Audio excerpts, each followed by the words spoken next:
Kalau ini dibiarkan sebenarnya tidak bukan orang yang mengerti Jakarta, Jakarta akan terus begini nih.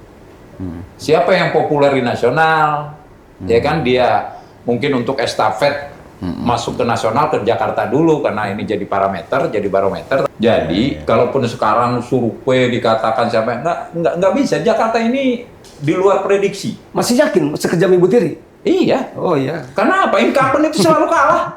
Dan itu kan hanya di Jakarta. Ya. Tapi Ketua Umum KNPI Muhammad Rianu Panjaitan kalau nggak salah sempat beredar juga itu dia Layarnya ya. Ibu kota Jakarta masih segala-galanya, Gus.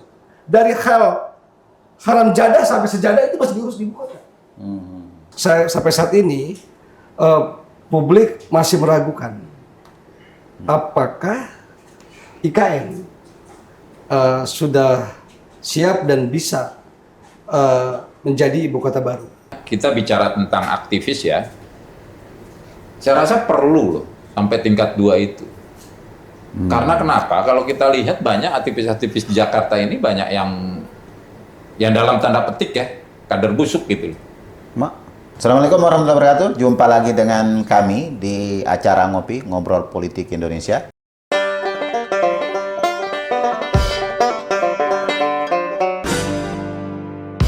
Seperti biasa, narasumber tetap. Ada Bung Dedi, ada Bung Diko. Yang kedua-duanya warga DKI Jakarta. Dan nick-nya tidak diblokir sama Heru Budi. Alhamdulillah belum. Tema pada kali ini adalah Jakarta tanpa ibu kota.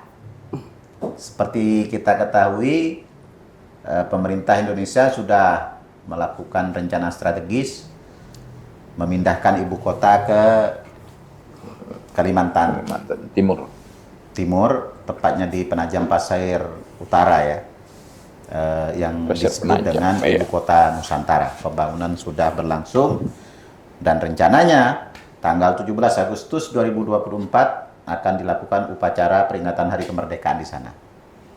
Artinya Jakarta tanpa ibu kota adalah Jakarta seperti provinsi yang lain.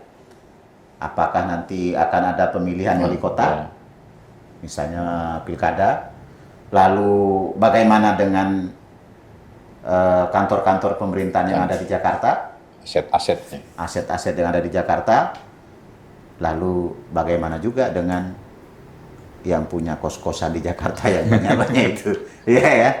Baik, Bung Dedi, gimana? Iya, memang masih apa ya, Jakarta ini kan seperti kayak ketika hilang ibu kota, seperti kayak apa ya, kehilangan kekhususannya ya. Gitu. Nah ini yang harus kita perdalam sebetulnya, betul itu tadi problemnya kan banyak ya. Problemnya itu aset-aset di sini, pusat bisnis sudah terlanjur di sini. Gitu kan, bahkan juga beberapa dari anggota dewan juga belum mau pindah ke sana kan. Nah, ini kan menarik kan. Takutnya nggak ada sinyal. Takutnya nggak ada sinyal, nggak ada apa gitu ya. Nah ini juga kalau di Jakarta dalam profiling nanti ke depannya itu sama seperti daerah lain gitu ya. Ya otomatis kan administrasi juga tidak bisa lagi seperti sekarang ya. Yang kalau ibu kota hanya provinsi saja di segmen politiknya ya, pilkadanya hanya di provinsi, DPRD-nya di provinsi, kan gitu kan. Di Jakarta ini kan nggak ada DPRD tingkat kota gitu kan. Nah kedepannya ya harus fair juga gitu maksudnya. Kalau memang bukan lagi menjadi apa masih perlu pilkada di Jakarta kalau kedepannya? Ya kedepannya ya ada wacana kan kayak gitu ya, tapi untuk kita bicara tentang aktivis ya, saya rasa perlu loh sampai tingkat 2 itu. Karena kenapa? Kalau kita lihat banyak aktivis-aktivis di Jakarta ini banyak yang dalam tanda petik ya kader busuk gitu loh. Karena ceruknya terbatas di Jakarta itu. Iya kan? Kalau kita samakan misalnya daerah istimewa Yogyakarta, mereka tetap ada di tingkat 2, Bu. Iya kan? Nah, Jakarta karena ibu kota itu kita masih memaklumi kekhususannya itu. Ketika tidak ada infrastruktur politik di tingkat 2. Karena kekhususan ibu kota itu. Atau justru misalnya tidak perlu ada pemilihan kepala daerah, langsung nanti ditunjuk kepala otorita. Sejenis kepala otorita gitu kan. Ya itu udah makin ini lagi. Aktivis-aktivis di Jakarta itu makin gak ada ruang. Ya, gitu aktivis Jakarta ini dipindah ke IKN. Pindah ke IKN paling tidak. Ya, Bismillah. Assalamualaikum warahmatullahi wabarakatuh. Ya, ini Gus. Kita memang hari ini sebenarnya tidak kita ya. Mungkin 270 Indonesia ini mengalami dilema. Dan sampai saat ini publik masih meragukan apakah IKN sudah siap dan bisa menjadi ibu kota baru. Dalam artian bukan soal secara fungsi ya. Ini soal secara sosial. Karena perpindahannya ibu kota ini kan bukan soal masalah demografi, bukan masalah geografi, Urban. tapi adalah faktor penunjang yang lebih utamanya. Nah, kita akan coba membandingkan ke kota-kota besar 10 dunia yang bukan ibu kota, ya, seperti New York, Los Angeles, Istanbul, Kuala Lumpur, Mumbai, gitu kan? Itu kan bukan ibu kota, Gus. Tapi dia besar, modern, dan memang daya saing dan cipta ekonominya jauh dari ibu kotanya. Nah, sementara Indonesia ini ibu kota Jakarta masih segala-galanya, Gus. Dari hal haram jadah sampai sejadah itu masih diurus di ibu kota. Nah, apakah nanti IKN sudah siap? Makanya kita pernah punya ide, bukan punya ide sih sebenarnya, ada kegalauan membangun Jakarta tanpa ibu kota. Ini bukan soal membangun soal infrastrukturnya, Gus. Bukan bentuknya, gedungnya, jalan dan lain. Tapi siap nggak mental masyarakat kita itu, ya kan, menerima kondisi yang baru. Karena itu penting, Gus. Karena ini akan mempengaruhi nanti segala aktivitas dan motivasi perilaku manusia, perilaku penduduk itu dari situ. Kalau ini tidak ada, siapa yang bisa menjamin ada kehidupan walaupun tidak selevel, tidak sejajar, minimal siapa yang punya semangat di sana. Itu saja, Gus. Ya, artinya kan begini. Kalau Jakarta tanpa ibu kota itu menjadikan Jakarta sebagai pusat bisnis, maka ya idealnya Jakarta ini tempatnya para pengusaha dan pelaku usaha.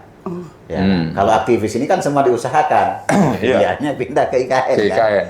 Kayak gitu. Ya, itu pertama. Yang kedua, ketika misalnya soal pilkada tadi, ya kan, ini bisa saja nanti setingkat otorita atau bisa saja seperti provinsi yang lain. Kayak gitu, seperti provinsi yang lain. Nah, memang kemudian pertanyaan yang lebih menarik itu adalah, lalu bagaimana dengan gedung-gedung pemerintah yang ada di Jakarta?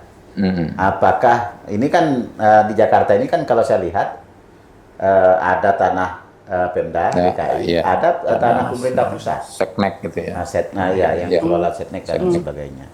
Kira-kira itu nanti diserahkan ke Jakarta semua atau seperti apa? Kayak gitu, ya kan? Nah, itu. Terus di sisi yang lain kayak gitu, ya tentu ada ada perubahan ruas wilayah nggak kira-kira kita ini? Sekarang kan ada reklamasi. Iya. Nah, ada wacana misalnya ada beberapa kabupaten daerah-daerah penyokong Jakarta untuk gabung dengan aglomerasi kita. Itu ya. Aglomerasi. Itu mendesak nggak kalau itu di ini kan? Kalau itu kan sebetulnya konsep lama gitu ya, aglomerasi itu. Kalau dulu itu kan yang kalau nggak salah ya, yang menggagasnya itu kan Bang Yos itu. Konsepnya itu kan megapolitan gitu. Megapolitan. Cuman disalah tafsirkan kan. Seolah-olah Jakarta yang ingin mencaplok kan gitu ya. Iya. Padahal sebetulnya memang kerumitan di Jakarta itu kan tingkat koordinasi. Iya. Tingkat koordinasi karena kepala daerah itu kan. Jangankan urus banjir, sampah aja kan kita masih ribet ini. Kan gitu kan, kalau misalnya tingkat koordinasinya, makanya memang perlu aglomerasi itu, cuman bukan dalam konteks menyatukan itu gitu. Hanya di tingkat koordinasinya gitu. Itu satu hal. Kemudian yang kedua memang terkait pilkada itu ya. Pilkada di DKI itu kan, kalau lihat sejarahnya itu, apalagi pemilihan langsung ya, itu kan baru dari internal birokrasi itu baru Fauji Bowo. Kalau bicara tentang orang yang mengerti Jakarta, gitu ya.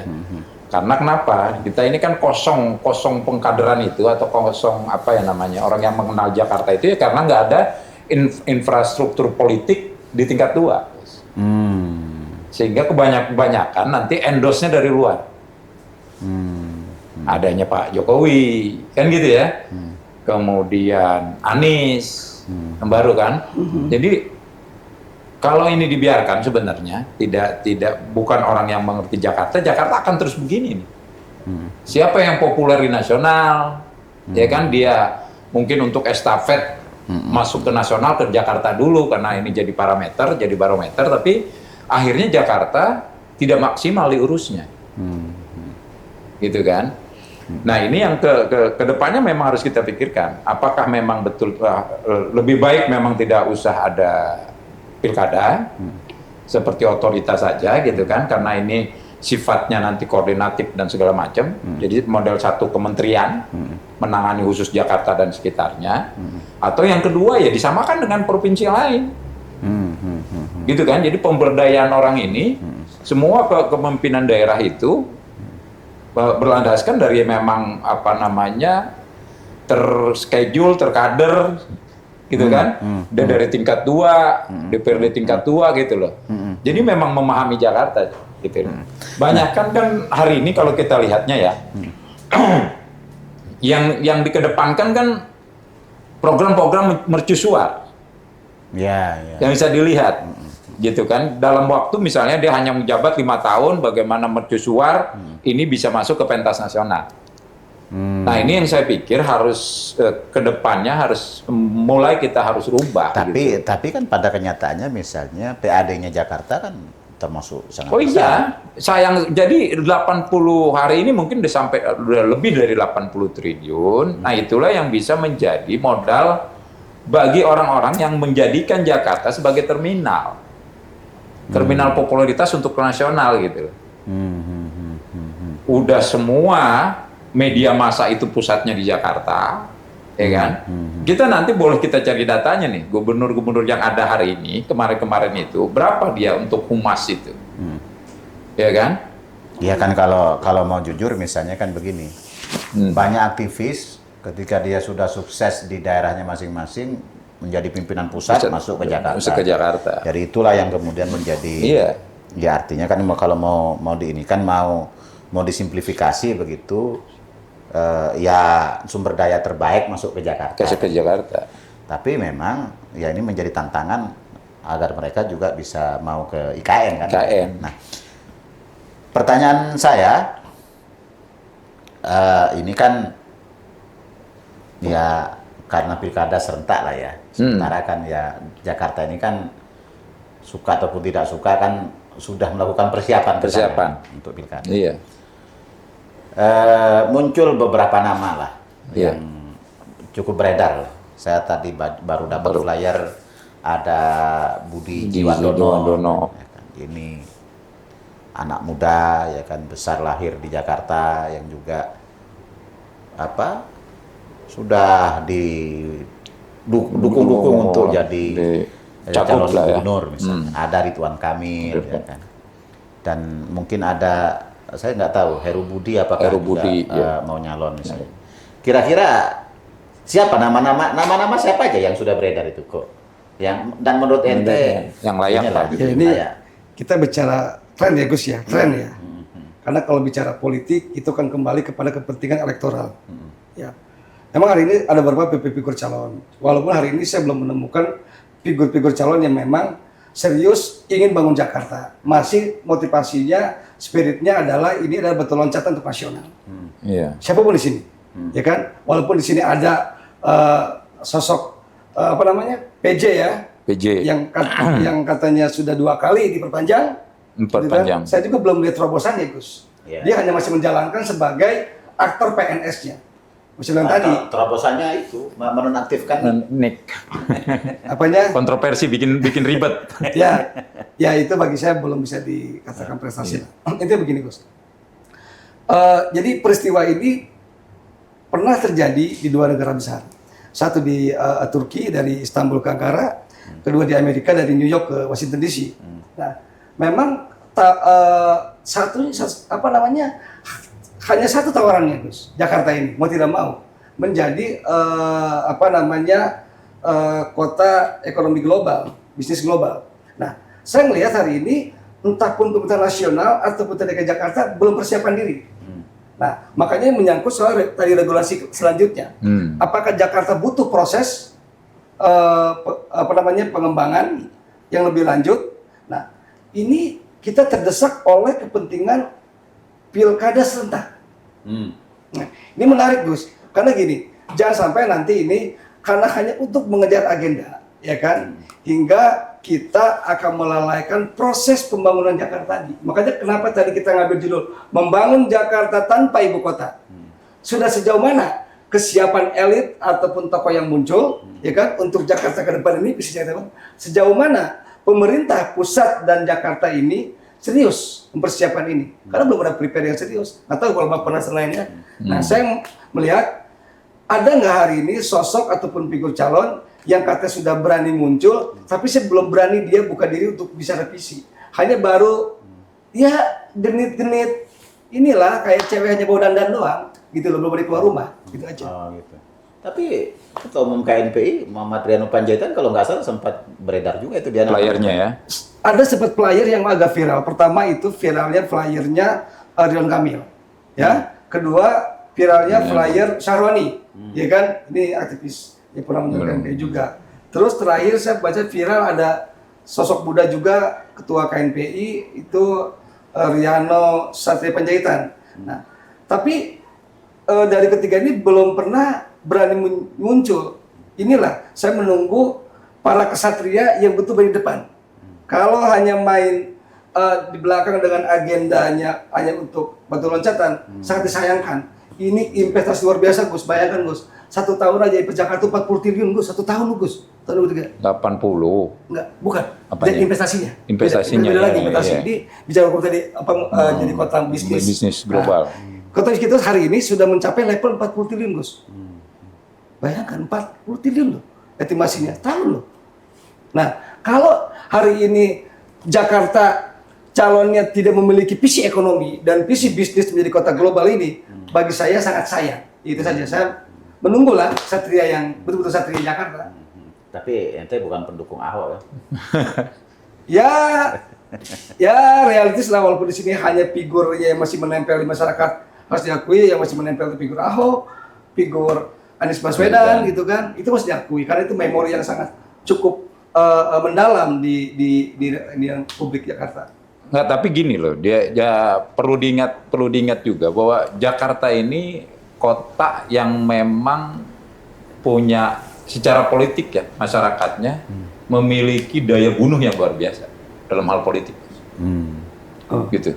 Jadi kalaupun sekarang survei dikatakan siapa nggak bisa, Jakarta ini di luar prediksi. Masih yakin sekejam Ibu Tiri? Iya. Oh iya. Karena apa? Incumbent itu selalu kalah. Dan itu kan hanya di Jakarta. Ya, di Jakarta ini sangat dinamis. Sangat dinamis, tergantung nanti di Jakarta ini kalau kita perhatikan ya. Kalau kita perhatikan nih, pas Tergantung pilkada akhir lah langsung, ya. isu, program, begitu pas main itu. Ya itu berbanding lurus dengan kerja masyarakatnya. Iya. Kita katakanlah ya, ketika lagi foke itu head to head dengan Jokowi di putaran kedua itu, ya kan? Pak Jokowi itu kan musuhnya adalah SMA gratis. Oh, Di iya. saat daerah lain belum. Jakarta belum nih, daerah lain sudah, Oh, iya, kabupaten, nah Solo sudah, Jakarta ini SMA itu masih bayar ya. Pada saat foke itu, masuklah Jokowi, gitu kan. Nah kemudian Ahok dan Anies, ya kan. Terlepas dari ada kasus penistaan dan segala macam, ya, tapi yang menarik adalah di situ ada program baru yang ditawarkan sama Sandi, OKOC, kemudian rumah DP 0%. Nah, rasionalisasi Jakarta itu cukup di situ sebetulnya. bukan hanya menjual popularitas segala macam itu. Artinya itu tetap ininya. programnya harus konkret Programnya ya. harus jelas dan memang ini yang kalau kita lihat figur-figur yang muncul ini ya, yang muncul itu kan yang mungkin mengenal Jakarta ya. Satu Sahroni udah pasti dia anak Priok. Ya kan, kemudian ya kalau mantan-mantan gubernur itu pastilah kayak RK mungkin mengenal Jakarta juga mengenal. Cuman kapasitasnya sebagai gubernur ya dari luar. Anies ya kalau dia maju lagi dia tentu udah paham gitu ya. Nah, yang mengerti persoalan detailnya ini kan ini ya yang menarik ini ungkapannya Sudirman Said ya. Ente belum sebut si Siapa? Arissa Patria. Oh iya Rija, itu kan, itu orang Jakarta mengenal ya kan, Rija, kemudian Sudirman Said. Jangan sampai nanti nggak ditegur. Iya, ini kan potensi pecah kongsi nih antara Anies dan Sudirman Said. Iya. Lumayan juga menarik juga statementnya Sudirman Said bahwa Jakarta jangan lagi menjadi terminal bagi politisi ini untuk naik ke tingkat nasional. Nah itu kan pasti nyindir beberapa orang itu ya kan. Nah kemudian yang menarik tuh ada kawan kita itu kan Arif Nasruddin. Iya. Di Rut Pamjaya. Iya. Nah dia itu udah beberapa kali lah di tempatnya. Pertama di Pasar Jaya, kemudian dia dan itu dari era Ahok, Anies dia masih dipakai. Beli poke. Dan dia mengerti Bidang ekonomi. Ya, dia mengerti tentang ekonomi itu Saya- kalau mau saya- membangun saya- itu saya- secara saya- internal ya gitu kan. Saya belum Ini kan kenal masalah itu. paket nih. Karena urusan Jakarta ini kan bukan hanya ngurus parkir sama air kan. Sama air betul ya kan. Nah, ini kalau Tali air pun harus diurus di Jakarta ini. kalau tetap tema besarnya nanti calon-calon itu hanya mengusung tentang persoalan pelik Jakarta. Persoalan pelik Jakarta itu kan macet dan banjir. Jakarta ini Kerap banyak ya. pemaluman loh masyarakat itu. Kalau ini yang cuman digodok itu nggak akan laku. Dia harus memiliki terobosan-terobosan baru. Itu yang menyentuh langsung. Yang Misalnya konkret pendidikan, lah. Kesehatan. Itu kayak gitu-gitu tuh. Ya, gue yakin banget ke depan ini nggak akan ada yang menghapus subsidi-subsidi itu. Ini pasti akan jalan. Kemudian harus ada nilai tambah. Kalau bicara tentang penanganan banjir, penanganan kemacetan, itu udah Itu dari puluhan tahun itu nggak. udah menaun. Udah menaun. Dan yang gitu. berhasil rupanya Belanda. Ya, itu gitu. Baik pemirsa, demikian bincang-bincang kita soal Jakarta tanpa ibu kota.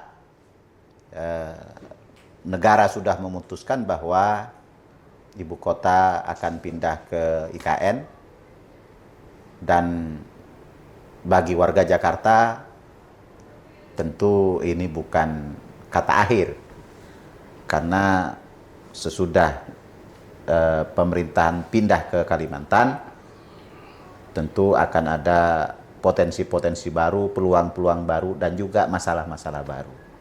Kita bertemu kembali di bincang-bincang selanjutnya.